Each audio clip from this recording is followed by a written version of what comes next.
No hay finales en la historia de una familia, solo pausas. Para los Bridgerton, esas pausas siempre han sido el preludio de un nuevo comienzo.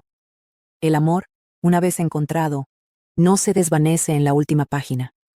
Se transforma, se afianza y se enfrenta al paso del tiempo, con la misma determinación con la que una vez desafió las convenciones de la sociedad londinense.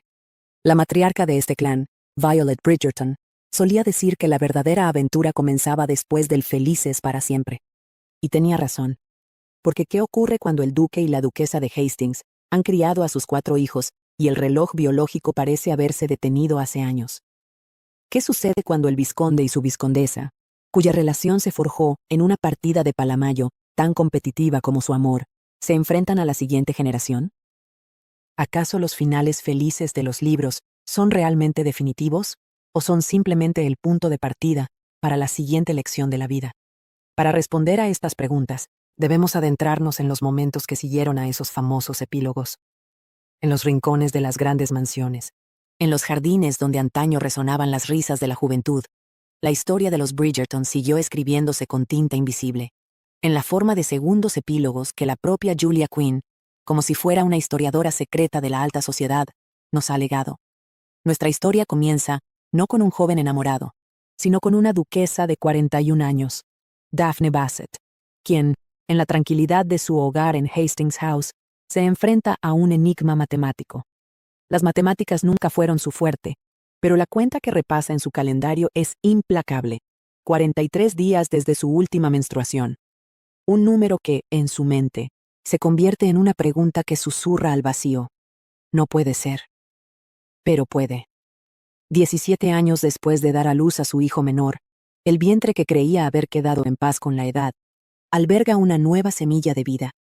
Es una revelación que la deja atónita, con la mano sobre su vientre plano, mientras el calendario la mira en silencio, inmutable. El regreso de su esposo, Simon, el duque de Hastings, la encuentra sumida en una confusión que no puede compartir. Él, que la conoce como la palma de su mano, la encuentra distraída.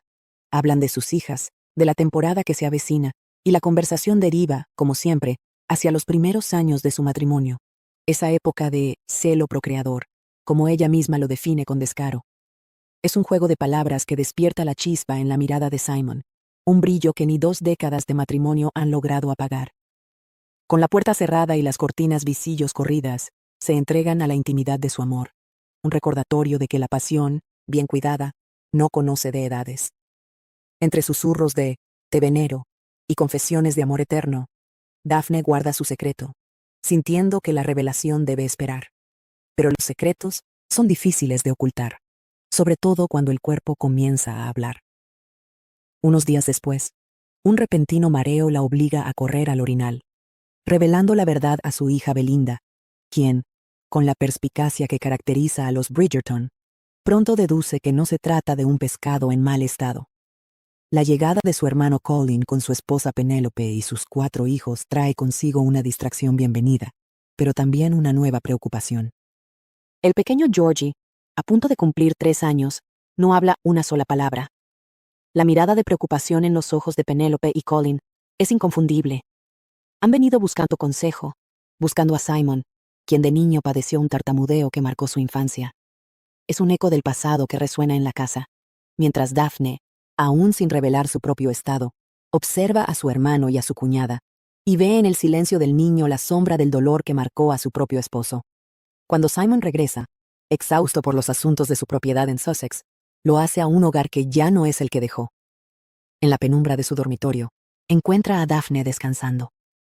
Al acercarse a ella, un movimiento instintivo, un roce en su vientre, provoca un ¡puaj! Y una carrera hacia la vacinilla que lo deja paralizado. No es el pescado, como él intenta suponer. Es la verdad que ha estado a punto de estallar. Daphne, con una simple confirmación, le entrega la noticia que cambiará sus vidas una vez más. Simon, tras el shock inicial, siente una alegría inmensa. Un bebé, a su edad, a la edad de ella, es extraordinario. Pero la alegría se mezcla con la reflexión. La conversación con Colin sobre el pequeño Georgie ha desenterrado viejos fantasmas. En la soledad de su despacho, Simon contempla un paquete de cartas, atadas con una cinta roja y dorada, que su difunto padre le escribió en los años de su distanciamiento. Cartas que él se negó a leer entonces, y que Daphne ha guardado con la previsión de quien cree en la redención. Son 20 años de silencio de su parte. Pero ahora, ante el problema de su cuñado, surge una duda. ¿Habrá en esas páginas algo que pueda ayudar a Georgie? ¿Alguna palabra de su padre, un hombre duro y sin arrepentimientos, que arroje luz sobre la condición que él mismo padeció? Con Daphne a su lado, que le ofrece leerlas, se sienta en la quietud de la noche. Una a una, las cartas se despliegan, revelando no disculpas ni confesiones, sino un monótono relato de arrendamientos, cosechas y quejas sobre arrendatarios. Son las palabras de un hombre que nunca supo mirar más allá de sus propiedades. No hay rencor en el contenido, pero tampoco amor. Solo la fría administración de un patrimonio. Al final, cuando la última carta arroja más de lo mismo, Simon comprende que no hay nada que pueda ayudar a su sobrino. Pero también comprende algo más profundo. Su padre no guardó esas cartas para pedir perdón, sino que, simplemente, no supo cómo ser otra cosa que un administrador de tierras. Con un movimiento definitivo, toma las cartas y las arroja al fuego. El pasado arde en las llamas, liberándolo de la última atadura. Ahora solo queda el presente, con su familia, con sus hijos, y con ese nuevo ser que crece en el vientre de Daphne. Al día siguiente, reunidos alrededor de la mesa, Simon aconseja a Colin y Penélope con la sabiduría que solo la experiencia puede dar. Ámenlo, les dice. Háblenle, llévenlo a cabalgar. Él hablará cuando esté listo. Y si no lo hace, también estará bien, siempre que sepa que es amado. Es la lección que él mismo aprendió no de su padre, sino de Daphne. El amor, al final, es el único idioma que todos, tarde o temprano, aprenden a hablar. Mientras tanto, en otra esquina de la vida de los Bridgerton, Kate, la vizcondesa, se prepara para la tradición anual que más pasiones desata en la familia. No es la temporada londinense, ni una cacería, sino el partido de revancha de Palamayo en Aubrey Hall. 15 años de matrimonio con Anthony no han hecho más que afilar su espíritu competitivo, y ella, que ha vencido a su marido los últimos 3 años, está dispuesta a no perder esta vez. Pero Anthony, siempre un paso adelante, la ha engañado. Ella sobornó a su ayuda de cámara para hacerle creer que había un desastre en su armario, mientras ella escapaba al cobertizo a hacerse con el mazo negro, el mazo de la muerte, que representa la gloria, y para ellos, una reliquia de su historia de amor. Sin embargo, Anthony la espera allí, con el mazo en la mano y su camisa impecable, habiendo pagado más al criado que ella. La batalla está declarada. La noche antes del partido, la tensión es palpable. Kate, astuta, ha hecho una copia de la llave del despacho de Anthony y ha escondido el mazo. Pero cuando él irrumpe en la habitación, exigiendo su devolución, la discusión se torna en un juego de seducción. Entre amenazas de atarla a la cama y la confesión de que a ella tal vez no le importaría, la atmósfera se carga de una tensión que no es solo competitiva. Sin embargo, la sorpresa llega cuando Colin, el hermano de Anthony, aparece en la puerta, sosteniendo el mazo de la muerte con una sonrisa triunfal. Él ha sobornado a la criada y se declara vencedor antes de que el partido haya siquiera comenzado. El día del partido, el ambiente es de una intensidad que roza la locura. El circuito, diseñado por Anthony con malicia, está lleno de trampas, y él mismo ha orquestado que Kate caiga de bruces en un charco de barro. Pero Kate, manchada de barro pero no vencida, tiene su propia estrategia. Cuando Anthony está a punto de ganar, ella golpea su pelota no hacia el aro, sino hacia la de él, enviándola colina abajo, hacia la cima. Anthony, con una sonrisa de locura, responde lanzando la pelota de Kate al lago. El partido ha quedado en un caos glorioso, con las reglas hechas añicos y el verdadero trofeo, la diversión compartida, intacto. Al final, mientras se alejan hacia la casa para darse un baño juntos, la conversación deriva hacia cómo recuperar el mazo de Colin, pero la verdadera victoria, se dan cuenta, está en la complicidad que los une. El amor de Kate y Anthony no se mide en victorias, sino en la danza eterna de ingenio y pasión que comparten. La felicidad, sin embargo, no siempre llega de forma tan directa. a veces se oculta en la sombra de las injusticias pasadas. Para Posey Rayling, de 25 años y casi solterona, la vida comenzó de verdad cuando fue a prisión. O, para ser más precisos, cuando ayudó a su hermanastra Sophie a escapar de las garras de su madre, Araminta. Desde entonces, bajo la tutela oficiosa de Lady Bridgerton, Posey ha aprendido a quererse a sí misma. A pesar de las comparaciones con su bella hermana Rosamond, a pesar de las dietas y las galletas, ha descubierto que su verdadera riqueza está en sus ojos amables y en un corazón que ya no busca la aprobación de quien nunca la supo valorar. Sophie Bridgerton, feliz en el campo con su esposo Benedict, ha hecho su misión encontrarle un marido. No cualquiera, sino el mejor. Y aunque Benedict, absorto en sus pinturas, no puede evitar señalar que Posey es de esas mujeres que solo aprecias con el paso del tiempo, la oportunidad surge cuando Sophie recuerda al nuevo vicario de la parroquia, un tal señor Woodson, de quien ella misma ha dicho que tiene una sonrisa deslumbrante. Para Sophie, es perfecto. Cuando Posey, de visita en Wiltshire, se encuentra tomando el té con Sophie, la conversación deriva hacia los sinsabores de su pasado, pero ella se siente en paz. Es entonces cuando el mayordomo anuncia al señor Woodson. Para Posey, el tiempo se detiene. No recuerda casi nada de lo que ocurre a continuación, solo la certeza de que, tras 25 años, su corazón por fin comienza a latir. Para Hugh Woodson, el vicario que siempre ha sido el más querido por todos, pero nunca el elegido por una mujer, es el mismo instante de revelación. La mujer que está sentada en el sofá, con sus ojos extraordinarios, es, sin duda, la señorita perfecta que ha estado esperando. Sophie, que sabe una o dos cosas sobre el amor a primera vista, los observa con una emoción apenas contenida. La conversación es torpe, las miradas lo dicen todo, y cuando ella los envía al jardín a pasear, la espera se convierte en un espionaje desde el estudio de Benedict.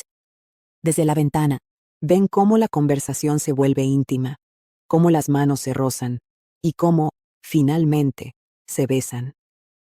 Benedict, el artista, se siente impulsado a salir a proteger el honor de su cuñada, pero Sophie lo retiene, consciente de que ese encuentro es el inicio de algo inevitable. La boda, que se celebra poco después, es espléndida. Y, como Sophie había predicho, Posey, la casi solterona, se convierte en madre de una numerosa prole, llamando a su primera hija Sofía, y luego, años después, cuando el mundo la ha visto reír y crecer, elige un nombre que resuena con el perdón y la memoria, Araminta. Un gesto que no es de olvido, sino de una nueva comprensión. La pequeña será Minty, y aunque su madre biológica jamás aprobaría el apodo, es una prueba de que el pasado puede ser transformado por el amor. En el mundo de los Bridgerton, los secretos tenían la molesta costumbre de salir a la luz en los momentos más inoportunos. Pero quizás ninguno fue tan explosivo como el que Penelope Featherington, ahora Penelope Bridgerton, había guardado durante una década. Ella era Lady Whistledown, la cronista anónima cuya pluma había mordido a toda la alta sociedad, incluida ella misma. Su marido, Colin, había sido el encargado de desvelar su identidad en un gesto grandilocuente. Pero justo antes de que pudiera hacerlo, su hermana Eloise había desaparecido de la ciudad, huyendo hacia una vida que nadie en la familia conocía. Ahora, con Eloise a punto de casarse con Sir Philip Crane en Gloucestershire, Colin regresa a casa de una frenética búsqueda por el sur de Inglaterra. Penélope lo espera, ansiosa no solo por el paradero de su amiga, sino por una pregunta que le quema los labios. Le ha dicho Colin a Eloise que ella es Whistledown. La respuesta de Colin es un despreocupado encogimiento de hombros y un lacónico. No se presentó la ocasión. La revelación de que su marido ha mantenido el secreto durante 5 días desata en Penélope una mezcla de incredulidad y alivio, porque la ocasión, piensa ella, debe ser la boda de Eloise, un día que pertenece a su amiga. Colin, que disfruta de la pequeña venganza hacia su hermana por haber provocado el caos, acepta a regañadientes esperar. La mañana de la boda, en Romney Hall, la casa de Sir Philip, la familia se reúne.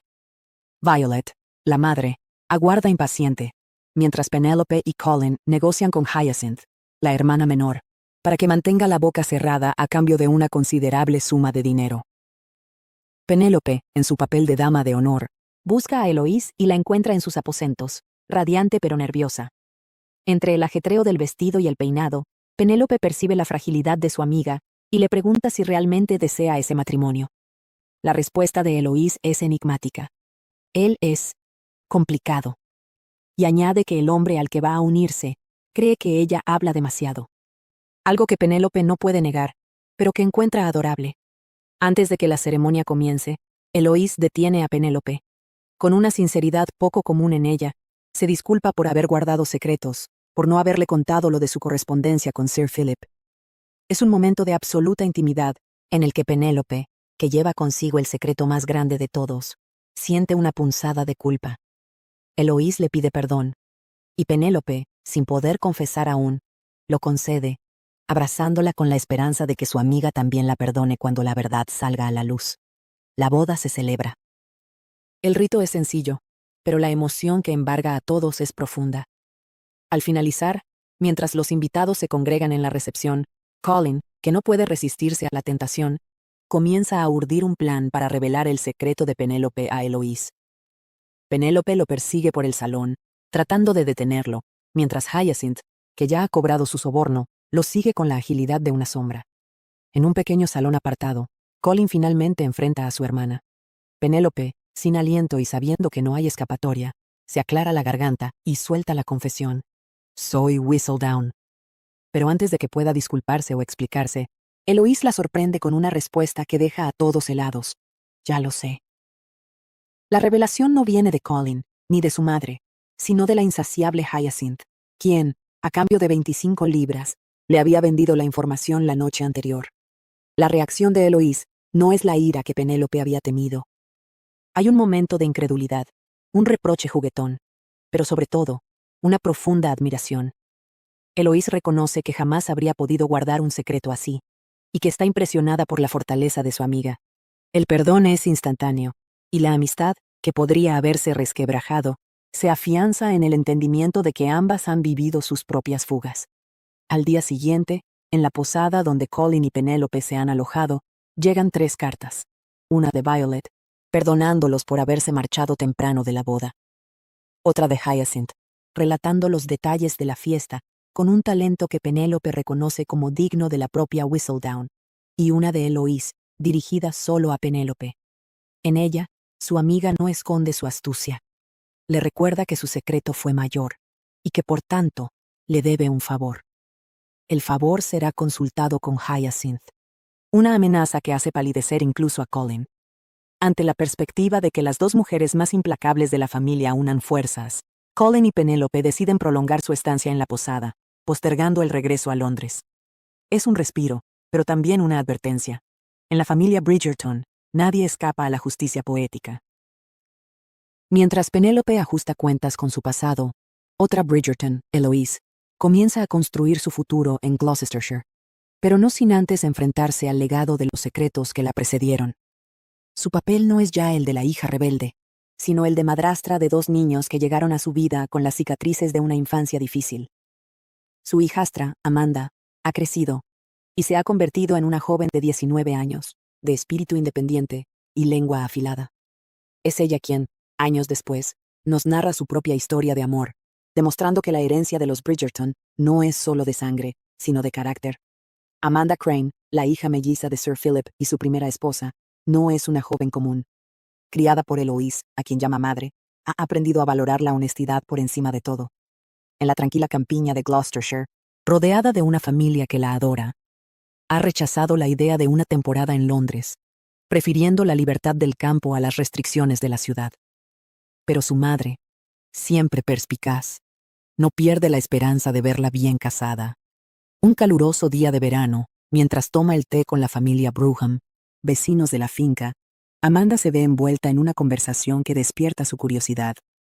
La señora Brougham anuncia la visita de su sobrino, Charles, un joven recién graduado de Oxford.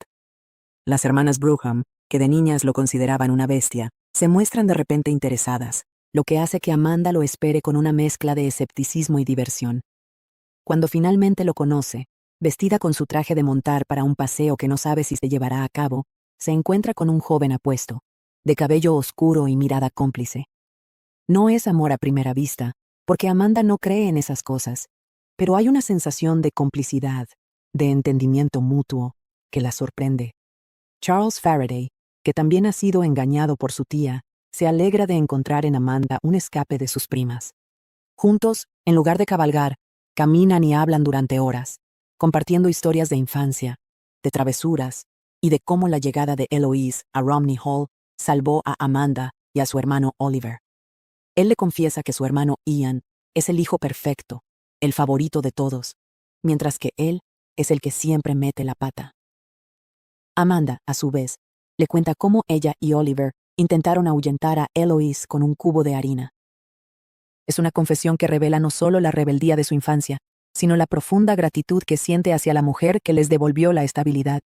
Al anochecer, cuando el sol se ha puesto y las estrellas empiezan a asomar, Amanda se sienta en los escalones del jardín trasero de su casa, reflexionando sobre el día.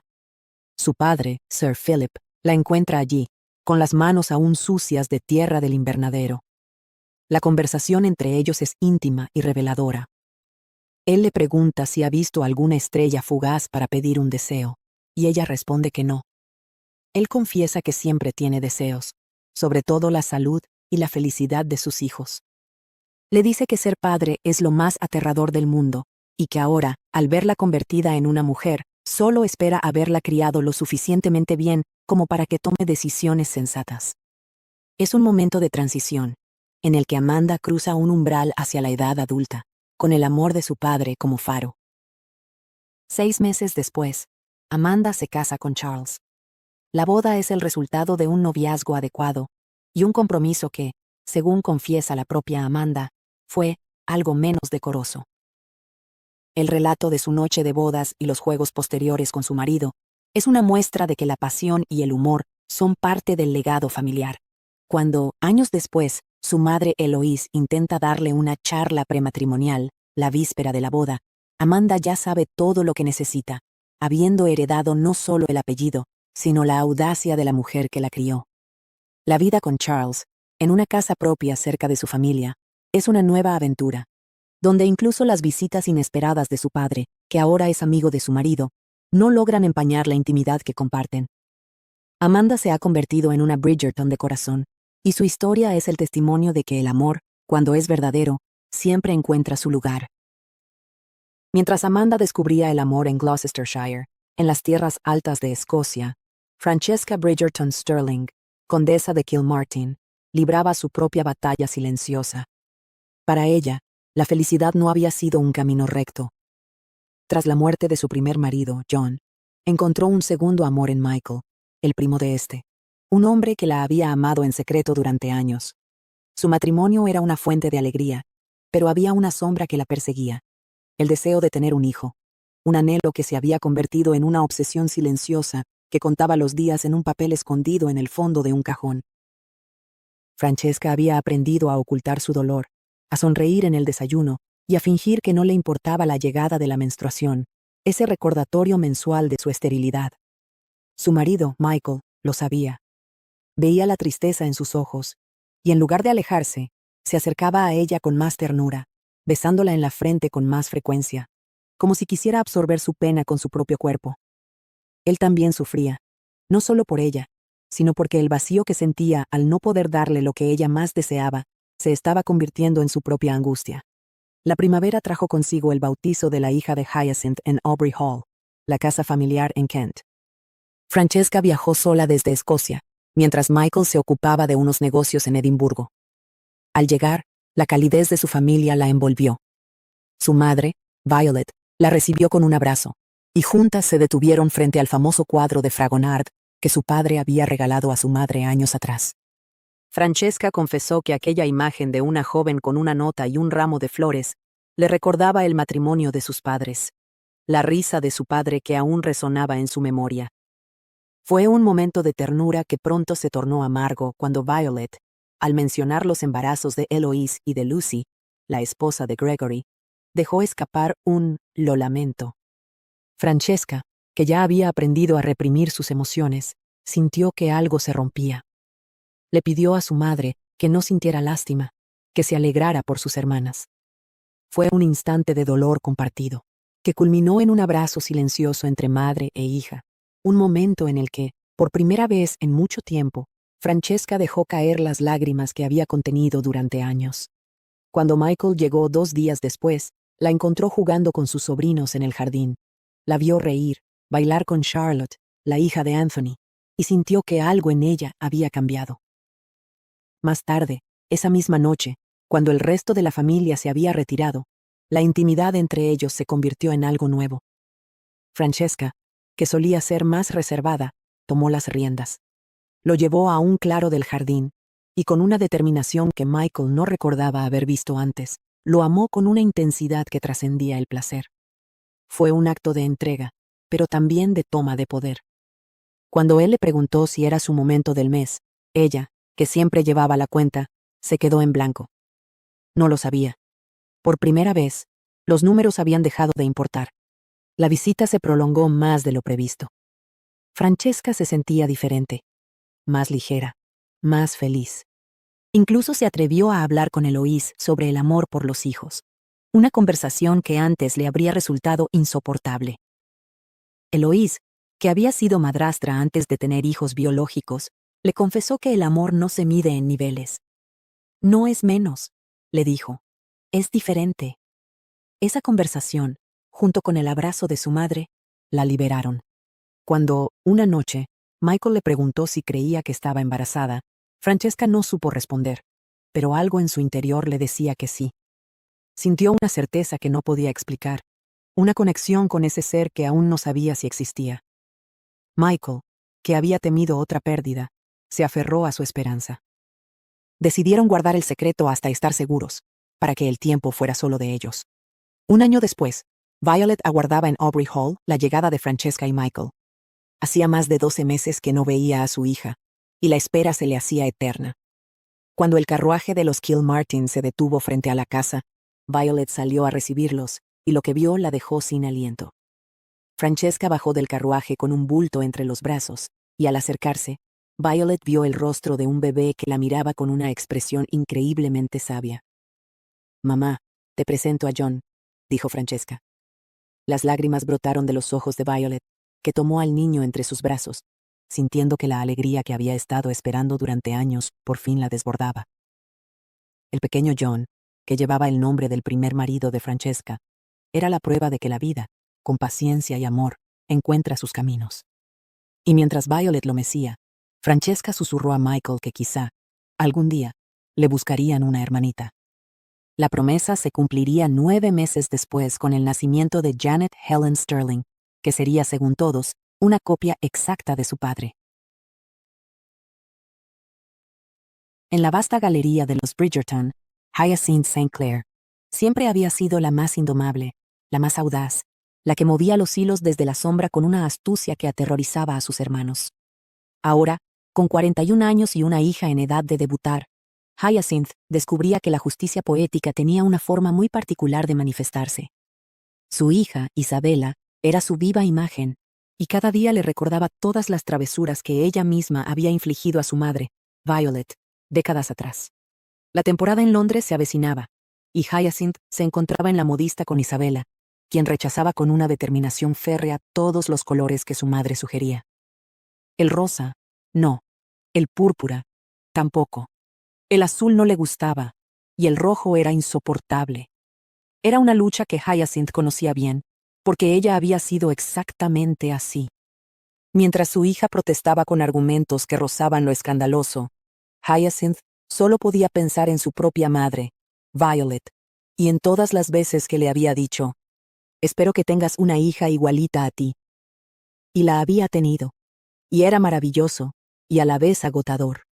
Pero Hyacinth guardaba un secreto que ni siquiera su hija, tan parecida a ella, conocía. Un secreto que la había perseguido durante 15 años, desde que se mudó a Clare House con su esposo, Gareth. Escondidas en algún lugar de la casa, o quizá no, había un juego de diamantes de valor incalculable. Un collar, un brazalete y un anillo, cada piedra enmarcada por delicadas aguamarinas.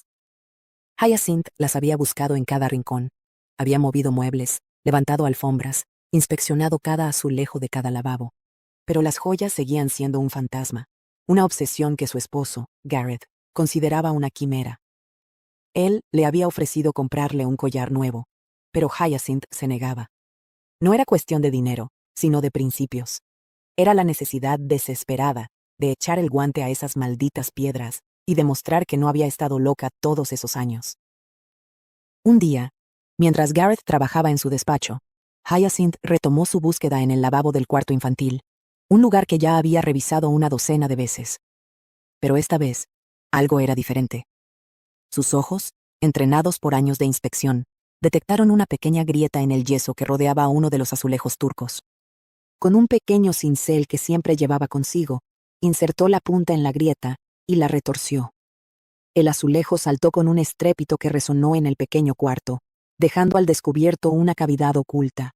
Con dedos temblorosos, Hyacinth introdujo la mano y tocó algo suave, como terciopelo. Sacó una pequeña bolsa cerrada con un cordón dorado. Se sentó en el suelo, cruzó las piernas, y con un movimiento casi ceremonial, vertió el contenido sobre su mano izquierda. Los diamantes cayeron como una cascada de luz, capturando los rayos del sol que entraban por la ventana y dispersándolos en todas direcciones. Había pasado 15 años buscándolos, y allí estaban, en su mano. Un grito se escapó de sus labios, un grito de triunfo que resonó por toda la casa. ¡Lo logré! Gareth llegó corriendo, escaleras arriba, pensando que algo terrible había ocurrido. La encontró sentada en el suelo del lavabo, con el collar puesto, el brazalete en la muñeca y el anillo en la mano, con una sonrisa de oreja a oreja y los ojos brillantes de lágrimas. Sin mediar palabra, él tomó el anillo y se lo deslizó en el dedo. «Lo has logrado», le dijo, besándole los nudillos. «Lo has logrado». Lo que ni Hyacinth ni Gareth sabían era que, 2 pisos más abajo, su hija Isabela había estado escuchando. Había oído los gritos, los golpes, las palabras 15 años y collar de diamantes. Y entonces lo recordó. Ella había encontrado esas joyas cuando tenía 10 años, escondidas en una pequeña cavidad detrás de un azulejo del lavabo del cuarto infantil, el mismo donde su madre acababa de descubrirlas. Las había guardado en el compartimento secreto de su escritorio, un mueble heredado de su bisabuela, y las había sacado en secreto de vez en cuando para probárselas, soñando con el día en que pudiera lucirlas. Nunca se le había ocurrido que su madre las hubiera estado buscando durante 15 años. Ahora, sentada en su dormitorio, con las joyas sobre el escritorio, Isabela comprendía lo que debía hacer. No era cuestión de riqueza, sino de justicia. Su madre tenía una conexión con esas piedras que ella no podía explicar, y le pertenecían. Con un suspiro de resignación, las guardó de nuevo en la bolsa de terciopelo. Pero no las devolvió de inmediato. Había esperado 15 años para que su madre las encontrara. Podía esperar un poco más para que el momento fuera perfecto.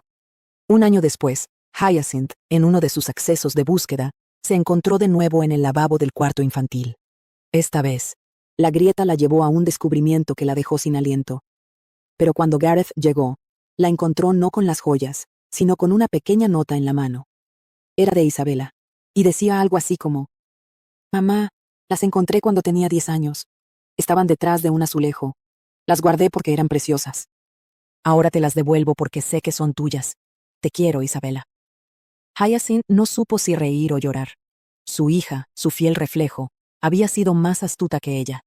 Pero al final, el tesoro había vuelto a su lugar, y la obsesión de 15 años se había transformado en una historia de amor entre madre e hija que, sin duda, daría mucho que hablar en las reuniones familiares. Mientras Hyacinth cerraba un círculo que se había abierto 15 años atrás, en Berkshire, su hermano Gregory vivía el momento más aterrador de su vida. Su esposa, Lucy, había dado a luz a mellizas, 2 niñas que llegaron al mundo sanas y rosadas, pero el parto había sido traumático. Lucy perdió tanta sangre que, cuando la comadrona la dejó, pálida y exhausta en la cama, Gregory supo que la batalla no había terminado. La casa se llenó de la familia. Hyacinth, siempre presente, se encargó de los niños mayores, mientras Gregory se sentaba junto a la cama de Lucy, sosteniendo su mano inerte, escuchando su respiración débil.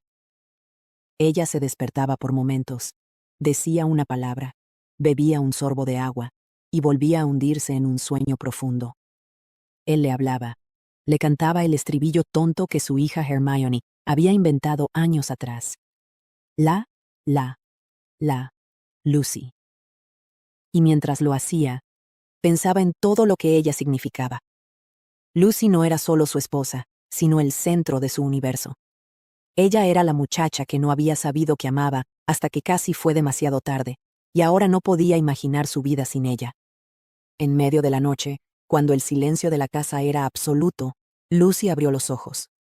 «Tengo sed», dijo con una voz tan débil que apenas era un susurro. Gregory, que llevaba horas aterrorizado, sintió que el mundo volvía a girar. Le dio de beber agua con una cuchara, y ella, con un esfuerzo sobrehumano, logró sentarse un poco. La vio mirar hacia los pies de la cama, buscando a las bebés. Él le aseguró que estaban bien, que eran perfectas, y le contó que Catherine, su hija mayor, ya les había puesto nombre: Francesca Hyacinth y Eloise Lucy. Lucy sonrió, y las lágrimas brotaron de sus ojos. «Trae a las bebés», susurró. «Y al resto también». Gregory llamó a los niños, y ellos entraron en la habitación en una adorable fila de mayor a menor, con las cabezas formando una escalera. Se acercaron a la cama con la delicadeza de quienes saben que algo importante está ocurriendo. Y cuando el pequeño Colin, el que había sido el último antes de las mellizas, se acurrucó junto a su madre, ella lo abrazó con la poca fuerza que le quedaba. «Os quiero a todos», dijo, y en esas palabras estaba la promesa de que se recuperaría. La recuperación fue lenta. Pasó un mes en cama, y luego otro, y otro.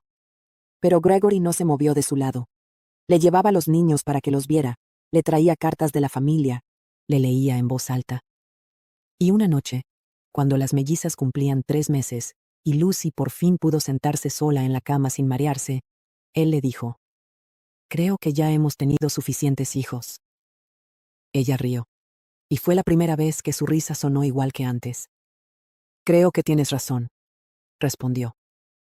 Pero mientras decía eso, su mano se posó sobre la de él, y supieron que, aunque la aventura de tener hijos había terminado, la de compartir la vida apenas comenzaba. Y así, en el centro de todas estas historias, como un faro que guiaba a cada uno de sus hijos, estaba Violet Bridgerton. Su vida había sido un testimonio de resiliencia, de amor, de la capacidad de encontrar la felicidad incluso después de la pérdida más devastadora. Pero para entender a Violet, había que remontarse a sus orígenes, a la niña que fue antes de ser la matriarca de los Bridgerton.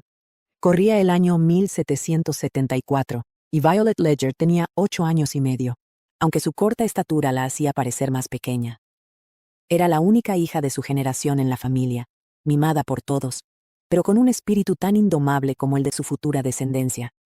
Su padre la descubrió un día en la sala de estar, con las manos llenas de una tarta de zarzamora que acababa de robar de la cocina. Su institutriz, la señorita Fernburst, la había sorprendido y exigido explicaciones. Violet, con una inocencia ensayada, dijo que iba a hacer un picnic con sus muñecas. Pero su padre, que conocía a su hija mejor que nadie, la presionó hasta que la verdad salió a la luz. La tarta no era para un picnic, sino para tender una trampa a un niño que la había enfurecido. Edmund Bridgerton, un muchacho de 10 años que había venido de visita con sus vecinos, y la había cubierto de harina de un golpe maestro. Su padre, en lugar de regañarla, le reveló una verdad que la marcaría para siempre. «Los muchachos son horribles», le dijo con una sonrisa cómplice. «Yo fui horrible con tu madre cuando éramos niños. Quizá ese niño Bridgerton solo piensa que eres bonita». Violet, horrorizada ante la posibilidad de que a Edmund le gustara, le declaró su odio eterno. Pero su padre, riendo, le prometió que si el muchacho volvía a molestarla, defendería su honor en un duelo. Aunque ella no lo sabía entonces, aquel niño al que juró odiar se convertiría en el amor de su vida. 9 años después, en un salón de baile en Londres, Violet, ahora una joven de 17 años, se encontraba sentada junto a la pared con su amiga Mary, observando a las bellezas deslumbrantes que acaparaban la atención de todos los caballeros. La escasez de hombres debido a la guerra en las colonias hacía que la competencia fuera feroz, y Violet, que solo había bailado 2 veces en toda la noche, se sentía invisible. Fue entonces cuando un caballero alto, de porte atlético y una confianza que desbordaba, se acercó a ella. «Hola», dijo. «Yo la conozco». Violet no lo recordaba, Pero él se presentó. Edmund Bridgerton. Y entonces lo supo. Era el niño de la harina. Edmund, que nunca olvidaba un rostro, se disculpó por la broma de la infancia y le confesó que aún recordaba la tarta de zarzamoras que ella había intentado usar como venganza. Violet, que había pasado años odiándolo, sintió que algo se derretía en su interior. Hablaron durante horas, o al menos eso le pareció a ella, y cuando él la invitó a bailar, aceptó con una certeza que la sorprendió. Aquella noche, mientras bailaban, supo que su vida estaba a punto de cambiar. 6 meses después, en la posada Hare and Hounds, Violet y Edmund celebraban su noche de bodas. Él había elegido la posada a propósito, para evitar las formalidades de la casa familiar y poder estar solos. Si vamos a casa, tendré que presentarte a los sirvientes, y se ofenderán si no les prestamos la atención adecuada, le explicó con una sonrisa. Además, si no bajamos a desayunar mañana, o al día siguiente, o al siguiente. Violet, ruborizándose hasta la punta de los dedos, entendió perfectamente sus intenciones. La noche fue perfecta, un preludio de la felicidad que les esperaba. 20 años después, en Aubrey Hall, esa felicidad se vio truncada de la forma más brutal. Eloise, la hija de 7 años de Violet, entró corriendo en la casa con un alarido que heló la sangre de su madre. Violet, en su 8º mes de embarazo, corrió hacia el jardín y encontró a su marido tendido en el suelo, junto a la entrada del laberinto de setos. Estaba inmóvil. Eloise, entre sollozos, explicó lo que había ocurrido. Una abeja le había picado. Edmund había dicho que no era nada, pero luego no pudo respirar, y entonces se desplomó. Violet, que había vivido 20 años de amor ininterrumpido, sintió que el mundo se desmoronaba. Edmund había muerto. Tenía 39 años, y se había ido para siempre. El dolor fue insoportable, pero Violet no tuvo tiempo de rendirse a él. Tenía 7 hijos que la necesitaban, y un 8º que estaba a punto de nacer. 3 semanas después, en un parto rápido y fácil, dio a luz a una niña. La llamó Hyacinth, como la flor favorita de Edmund, la que florecía cada primavera para anunciar el renacimiento. Era su nuevo comienzo. Los años pasaron. Violet crió a sus 8 hijos sola, con la fuerza que le había legado el amor de Edmund. Los vio crecer, enamorarse, casarse, tener hijos, y aunque nunca volvió a encontrar un amor como el suyo, tampoco lo buscó. Hubo un baile de disfraces, muchos años después, en el que un caballero enmascarado la invitó a bailar. Tenía una sonrisa que le recordó a la de Edmund, y ella aceptó. Fue una sola pieza, una sola noche, y nunca volvió a verlo. Cuando sus hijos, preocupados, le preguntaron si alguna vez se volvería a casar, ella respondió con una sonrisa serena. No esperaba el mismo tipo de felicidad que tuve con vuestro padre, pero tampoco me habría conformado con menos, y nunca lo encontré. Ahora, a los 75 años, Violet se sentaba en el jardín de Aubrey Hall, contemplando a sus nietos y bisnietos jugando entre los árboles. Daphne, su hija mayor, se sentó a su lado y le preguntó si era realmente feliz. Por supuesto, respondió Violet, y la sinceridad de sus palabras era absoluta. La vida no siempre ha sido fácil sin vuestro padre, pero siempre ha valido la pena. Mientras decía esto, sus ojos se posaron en los niños que corrían y reían bajo el sol.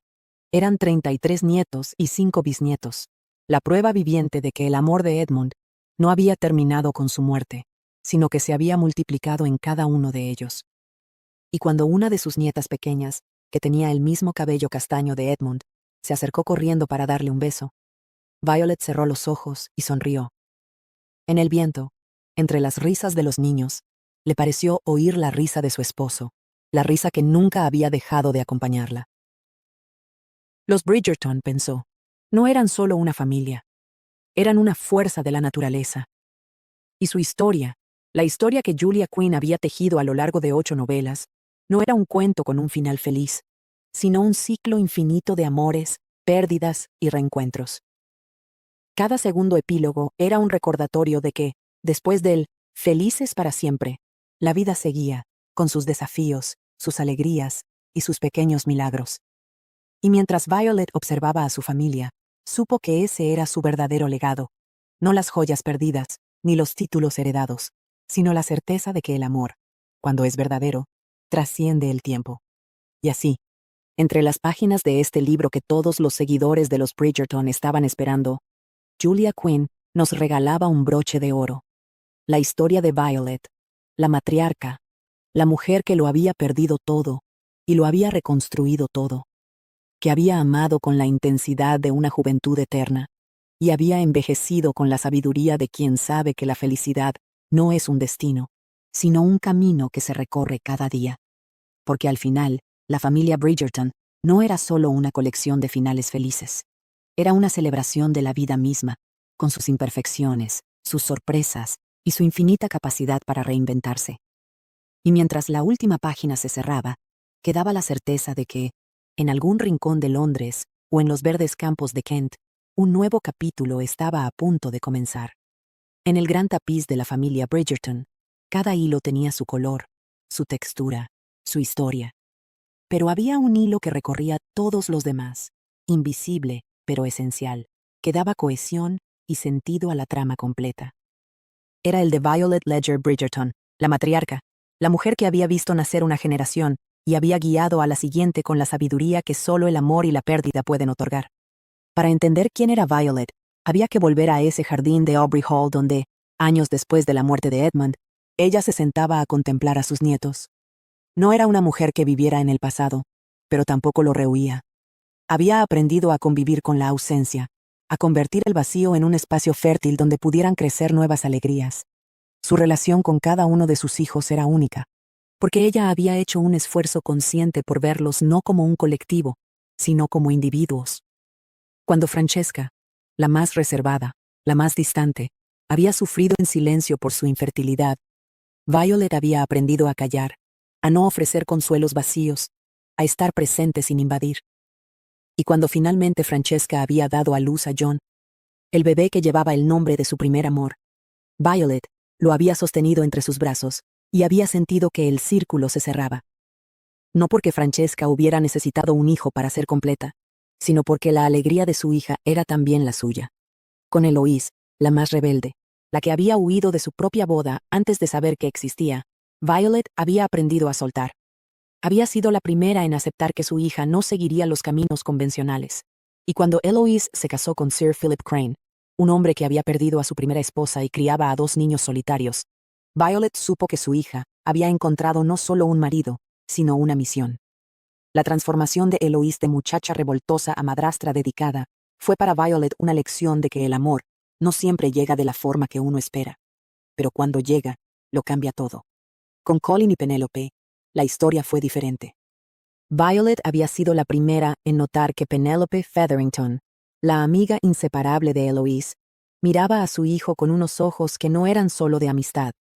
Y cuando la verdad sobre Lady Whistledown salió a la luz, Violet no sintió traición, sino admiración.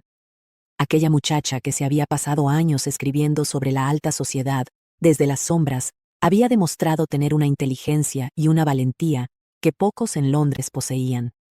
Y Colin, su hijo viajero, el que siempre había estado buscando algo sin saber qué era, había encontrado en Penélope no solo un amor, sino un hogar. Con Anthony, el primogénito, el que había cargado con el peso del título y la responsabilidad desde los 18 años, Violet había tenido que aprender a ceder. Él había sido el primero en casarse, el primero en darle nietos, el primero en demostrar que la familia podía seguir adelante sin Edmund. Pero también había sido el que más había sufrido en silencio, el que había heredado no solo el título, sino el miedo a morir joven como su padre. Verlo encontrar en Kate no solo una esposa, sino una compañera que lo desafiaba y lo completaba, fue para Violet una de las mayores alegrías de su vida. Con Benedict, el artista, el que siempre había visto el mundo de otra manera, Violet aprendió que el amor no conoce de convenciones. Cuando él se enamoró de Sophie, una mujer de origen humilde y nacimiento incierto, Violet no dudó un instante. No porque no le importaran las apariencias, sino porque sabía que su hijo había encontrado en Sophie algo más valioso que un título o una fortuna, una alianza de almas. Y cuando Sophie, años después, se convirtió en la madrina oficiosa de Posy Riling, Violet vio reflejada en ella su propia generosidad. Con Daphne, la primera hija, la que había tenido que aprender a navegar en la alta sociedad, mientras su hermano mayor se hacía cargo de todo, Violet sintió una conexión especial. Tal vez porque Daphne había sido la primera en casarse después de la muerte de Edmund, o porque había elegido a Simon, un hombre tan herido por su propio padre como ella lo había sido por la pérdida del suyo. Ver a Daphne convertirse en duquesa, en madre de 4 hijos, y luego, contra todo pronóstico, en madre de un quinto a los 41 años, fue para Violet un recordatorio de que la vida siempre tiene sorpresas reservadas. Con Gregory, el menor de los varones, el que había llegado al mundo cuando ella ya estaba acostumbrada a ser madre, Violet sintió una ternura especial. Quizás porque él se parecía más a Edmund en su forma de ser, en su risa fácil, en su optimismo inquebrantable. O quizás porque, de todos sus hijos, Gregory había sido el que más cerca había estado de perderlo todo. Aquella noche en que Lucy estuvo a punto de morir después de dar a luz a las mellizas, Violet no pudo estar presente. Pero cuando supo que Lucy se había recuperado, que Gregory había pasado días enteros sin dormir junto a su cama, que Catherine, la hija mayor, había sido quien sugirió los nombres de las bebés, Violet sintió que su trabajo como madre estaba completo. Sus hijos, pensó, habían aprendido a amar como ella había amado. Y con Hyacinth, la última, la que llegó después de la muerte de Edmund, la que nunca lo conocería, Violet tuvo una relación distinta a todas las demás. Hyacinth era su reflejo, su venganza poética, su recordatorio diario de que la vida seguía. Verla crecer, verla volverse más audaz, más inteligente, más obstinada que cualquier otra, fue para Violet un placer y un desafío. Y cuando Hyacinth encontró los diamantes que había estado buscando durante 15 años, cuando Isabella, la hija de Hyacinth, los había devuelto en secreto, Violet supo que el ciclo se había completado. Hyacinth no solo era su hija, sino su heredera, la guardiana de los secretos, la tejedora de los hilos invisibles. Porque al final, Violet comprendió que su verdadero legado no eran los títulos ni las propiedades, sino la capacidad de sus hijos para amar. Cada uno a su manera, cada uno con sus propias historias, había encontrado en el amor la fuerza para enfrentar la adversidad, la alegría para celebrar los triunfos, la paz para aceptar las pérdidas. Era un atardecer de otoño cuando Violet, sentada en el mismo jardín donde tantos años atrás había encontrado a Edmund tendido en el suelo, observó a sus bisnietos jugando entre las hojas secas. Los niños corrían, reían, se caían y se levantaban, ajenos a la historia que los había traído hasta allí. Pero Violet la conocía. Conocía cada capítulo, cada página, cada línea escrita con tinta invisible en los pliegues de la memoria. A su lado, en la tumbona, su hija mayor, Daphne, la observaba con la misma ternura con que ella había observado a sus hijos décadas atrás. ¿En qué piensas, mamá?, preguntó Daphne. Violet sonrió. Sus ojos, que habían visto tantas cosas, que habían llorado tantas lágrimas, que habían brillado con tanta alegría, se posaron en el horizonte, donde el sol se hundía lentamente tiñendo el cielo de tonos dorados y púrpuras. Pensaba en tu padre, respondió, y su voz era suave, sin asomo de melancolía. Pensaba en lo felices que fuimos, y en cómo, a veces, me pregunto qué habría sido de él si hubiera vivido para ver todo esto. Daphne guardó silencio, esperando. Habría sido un abuelo terrible, continuó Violet con una risa quebrada. Habría dejado que los niños hicieran todo lo que no debían. Se habría pasado el día jugando con ellos en el jardín, saltando de los árboles, corriendo detrás de las pelotas. Kate dice que Anthony ya es así, pero no es verdad. Anthony es responsable. Edmund no lo era. Edmund era alegre. Era la persona más alegre que he conocido. Lo recuerdo, dijo Daphne en voz baja. Recuerdo su risa. Sí, asintió Violet, y sus ojos se humedecieron. Su risa era lo mejor de él.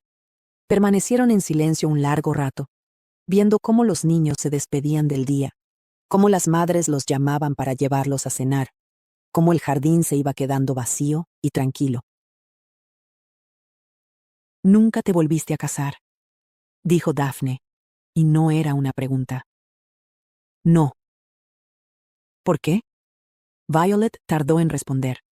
no porque no supiera la respuesta, sino porque quería encontrar las palabras exactas. Porque no lo necesité, dijo al fin. Tuve 8 hijos, 33 nietos, 5 bisnietos. Tuve una vida llena. No digo que no hubiera podido ser feliz con otro hombre. Pero la felicidad que tuve con vuestro padre fue tan grande, tan completa, que no necesité buscarla de nuevo. Era como si él me hubiera dado suficiente amor para toda una vida. Se volvió hacia Daphne, y en sus ojos había una paz que su hija nunca había visto con tanta claridad. Además, añadió con una sonrisa cómplice, ¿quién iba a querer casarse con una mujer con 8 hijos? Daphne se rió, y Violet se rió con ella, y por un momento, en el jardín de Aubrey Hall, el tiempo se detuvo. No era un momento de nostalgia, sino de celebración. Porque Violet Bridgerton, a sus 75 años, había logrado lo que pocos logran. Había convertido el dolor en sabiduría, la pérdida en legado, y el amor en una fuerza que trascendía las generaciones. Cuando la noche cayó por completo y las estrellas empezaron a brillar en el cielo, Violet se levantó de la tumbona con la ayuda de Daphne. Caminaron lentamente hacia la casa, donde las luces de las ventanas las recibían con calidez. ¿Sabes qué es lo mejor de todo esto?, dijo Violet mientras subían los escalones del pórtico. ¿Qué? Que la historia no termina aquí, que seguirá con ellos. Señaló hacia la casa, donde se oían las voces de los niños, las risas de los padres, el bullicio de una familia que nunca dejaba de crecer. Y con los hijos de ellos, y con los hijos de sus hijos. Y dentro de 100 años, alguien se sentará en este mismo jardín y hablará de los Bridgerton como nosotros hablamos de nuestros antepasados. Daphne la miró, conmovida. ¿No te entristece pensar que algún día te olvidarán? Violet negó con la cabeza. No nos olvidarán, porque las historias no se olvidan. Y nosotros, Daphne, somos una historia de amor. Y las historias de amor, las verdaderas, nunca mueren. Entraron en la casa, y la puerta se cerró detrás de ellas, pero la imagen de Violet Bridgerton, la matriarca, la mujer que había amado y perdido y amado de nuevo de otras maneras, quedó suspendida en el aire como una promesa. La promesa de que, aunque los años pasen y las generaciones se sucedan, el amor que unió a los Bridgerton seguirá latiendo en cada rincón de Aubrey Hall, en cada risa de los niños, en cada suspiro de los amantes. Porque al final, Julia Quinn había escrito 8 novelas sobre 8 hermanos que encontraron el amor. Pero la novela que nunca escribió, la que se escondía entre las líneas de todas las demás, era la de Violet. La historia de una mujer que había amado con todo su corazón, que había perdido a ese amor demasiado pronto, y que había tenido la valentía de seguir adelante no por ella, sino por sus hijos. Y al hacerlo, había construido algo más grande que un título o una fortuna. Había construido una familia. Y en esa familia, cada segundo epílogo era una ventana abierta a la vida después del final. Simon leyendo las cartas de su padre y encontrando no rencor, sino indiferencia, y por fin, liberación. Kate y Anthony demostrando que el amor no se acaba con los años, sino que se transforma en un juego eterno de ingenio y pasión. Posey encontrando no solo un marido, sino la certeza de que era digna de ser amada. Penélope descubriendo que sus secretos, por grandes que fueran, no podían romper la amistad más importante de su vida. Eloise, aprendiendo que el amor a veces llega cuando uno deja de buscarlo, y que ser madre no es cuestión de sangre, sino de entrega. Francesca demostrando que los milagros existen, y que a veces llegan cuando uno deja de contar los días. Hyacinth encontrando que el verdadero tesoro no estaba en los diamantes, sino en la complicidad con su hija. Gregory y Lucy enfrentando el miedo más grande y saliendo fortalecidos. Y Violet, siempre Violet, tejiendo todos los hilos, sosteniendo todo el peso, recordándonos que al final, lo único que importa es el amor. Así termina esta historia, pero como Violet sabía mejor que nadie, los finales son solo comienzos disfrazados. Y en algún lugar de Londres, en algún momento que aún está por llegar, un nuevo Bridgerton abrirá los ojos por primera vez, y el círculo volverá a empezar. Porque los Bridgerton, querido lector, no son solo una familia, son una promesa, la promesa de que, pase lo que pase, el amor siempre encuentra su camino, y que el feliz es para siempre, no es un punto final, sino un punto y aparte. Una pausa en una historia que nunca, nunca deja de contarse.